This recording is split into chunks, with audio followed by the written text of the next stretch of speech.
Hi friends! Welcome back to my mini vlog. So for today's video, meron lang po akong i-share sa inyo kung gusto nyo maging bushy yung inyong eyebrows. Kasi kung mapapansin niyo, nagpunta ako doon sa El Pescador doon sa Bolinao.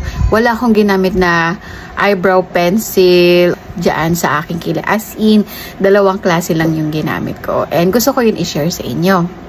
Pero bago yun, dahil kaliligo ko lang, paglalagay muna tayo ng sunscreen sa ating face. Yes, tama po. Kahit nasa bahay lang tayo, dapat gumagamit tayo ng sunscreen. Ayan. Okay lang, diba? Ano mo lang. I-kalat-kalat mo lang ng ganyan. Ayan. So far, sabi nila kapag magpo-40s ka na, wow, kala mo naman, next year magpo-40s. I still have 3 years, or 2 years kasi mag-38 na tayo this year, na kailangan daw, alagaan daw natin yung ating skin. Wow naman. So, paano natin gagawin yun? Diba? Parang ayan siya. Hindi talaga sobrang makinis ang mukha ko kasi tignan nyo naman, may mga, hindi ko alam kung dahil sa salamin ko yan dati or whatsoever. So, kahit nasa bahay tayo, dahil medyo dry yung aking lips, lalagyan natin ito. Yan, yung Nivea. Yan. Yan. So, unang ilalagay natin ito. Pokalyur. Isa pa. Oh, diba? Kita nyo naman na meron na siyang kulay, kasi ito wala pa. Ayan.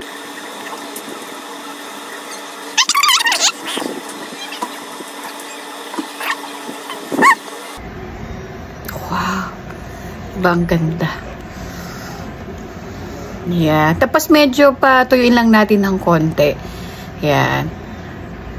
Siguro mga 1 minute. I will be back after 1 minute. Yan. Medyo natuyo na siya. Diba makikita nyo naman na itong mga buhok dito ay nakatayo at dito ay nakadapa pa rin. So, yung pangalawa naman nating product ay ito pong Bay Free. Yan. Tapos, ito may mga maliliit na buhok to. Ayan, kung mapapansin niyo, may mga hibla ng buhok siya. Tapos, yan din yung ilalagay natin sa ating kilay.